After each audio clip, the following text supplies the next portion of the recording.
পরিশ্রম আমাদেরকে কি দেয়, চলুন ভিডিওটি দেখে আসি। একটি জরাজীর্ণ কুঁড়ে ঘর, বৃষ্টির পানি চুইয়ে পড়ছে। মধ্যবিত্ত বা গরিব ঘরে জন্মানোটা পাপ নয়, কিন্তু অভাবের সাথে লড়াই করে টিকে থাকাটাই হচ্ছে আসল যুদ্ধ। রাতুল তার অসুস্থ মায়ের পাশে বসে আছে। ঘরের কোণে রাখা চালের পাত্রটি একদম খালি। রাতুল তার পুরনো জুতা সেলাই করার চেষ্টা করছে। সে তার বাবার পুরনো সাইকেলটি নিয়ে বের হচ্ছে কাজের খোঁজে। স্বপ্ন সবার থাকে, কিন্তু রাতুলের স্বপ্ন ছিল দুবেলা দুমুঠো ভাতের গ্যারান্টি দেওয়া। সে বড় একটি অফিসের সামনে দাঁড়িয়ে তার ইন্টারভিউর কার্ড দেখতেছে। অফিসের দারোয়ান তাকে তুচ্ছ তাচ্ছিল্য করে তাড়িয়ে দিচ্ছে। রাস্তায় বসে রাতুল তার সার্টিফিকেটগুলোর দিকে তাকিয়ে কাঁদছে। তার পেটে ক্ষুধার জ্বালা। সে দেখছে তার পাশের ডাস্টবিনে কেউ খাবার ফেলছে। আকাশ থেকে বৃষ্টি নামছে, রাতুল ভিজছে আর কাঁপছে। মানুষ যখন চরম কষ্টে পড়ে তখন ভাগ্যটাকেও শত্রু মনে হয়। পরের দিন রাতুল একটি নির্মাণ ভবনে শ্রমিকের কাজ নিল। সে পিঠে ভারী সিমেন্টের বস্তা তুলছে। রোদে পুড়ে তার গায়ের চামড়া লাল হয়ে গেছে। দুপুরে একটি শুকনো রুটি আর পানি খেয়ে বিশ্রাম নিল। সার্টিফিকেট দিয়ে যখন কাজ হয়নি, রাতুল তখন হাত দিয়ে কাজ শুরু করলো। কোনো কাজই ছোট নয়। হাতের তালুতে রক্ত জমে গেছে কোদাল চালানোর জন্য। সে কাজ শেষে রাতের ল্যাম্পপোস্টের নিচে বসে পড়ার বই পড়ছে। সহকর্মীরা তাকে নিয়ে হাসাহাসি করতেছিল। মজুরের আবার পড়াশোনা কিসের? রাতুল মুখ বুজে অপমান সহ্য করতেছিল।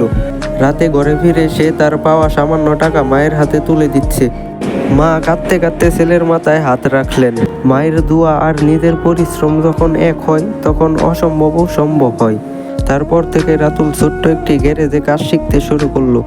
সারা গায়ে কালি মেখে সে গাড়ির নিচে শুয়ে কাজ শুরু করলো। একদিন তার পুরনো এক ধনী বন্ধু তাকে দেখে চিনে ফেললো এবং বিদ্রোহ করলো। বন্ধুটি তাকে টাকা চড়ে দিল দয়া দেখিয়ে। রাতুল টাকাটা তুললো না, বরং সসম্মানে তাকে বিদায় দিল। মানুষের দয়াই নয়, রাতুল নিজের যোগ্যতায় সম্মান চেয়েছিল। রাতুলের শরীর অসুস্থ, কিন্তু সে ছুটি নিল না। সে গভীর রাতেও একা বসে মেকানিক্সের কাজ শিখতেছে। অনেক ব্যর্থতার পর সে একটি নষ্ট ইঞ্জিন ঠিক করে ফেলল। তার উস্তাদ গ্যারেজের মালিক তার পিঠে হাত বুলিয়ে দিচ্ছে। রাতুলের চোখে আনন্দের জল। পরিশ্রমের ঘাম যখন চোখের জলের সাথে মিশে যায়, তখন ইতিহাস তৈরি হয়। রাতুল তার জমানো টাকা দিয়ে খুব ছোট একটি ওয়ার্কশপ খুলল।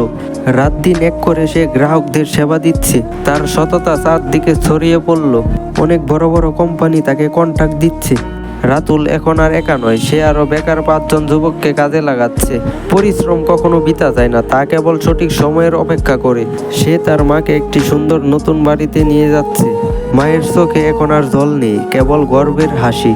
সে পুরনো ছেঁড়া জুতা দুটো সুকেশে সাজিয়ে রাখলো।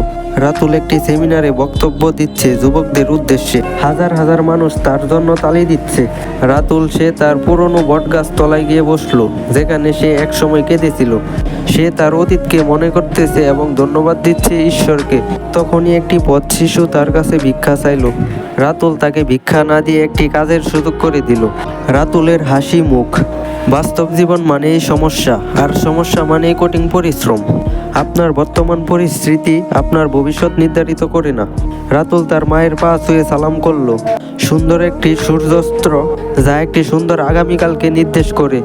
দর্শকদের দিকে তাকিয়ে রাতুল হাত নাড়ালো আর বলল, পরিশ্রমের কোনো বিকল্প নেই। আপনার লড়াই আজ থেকে শুরু হোক। ধন্যবাদ।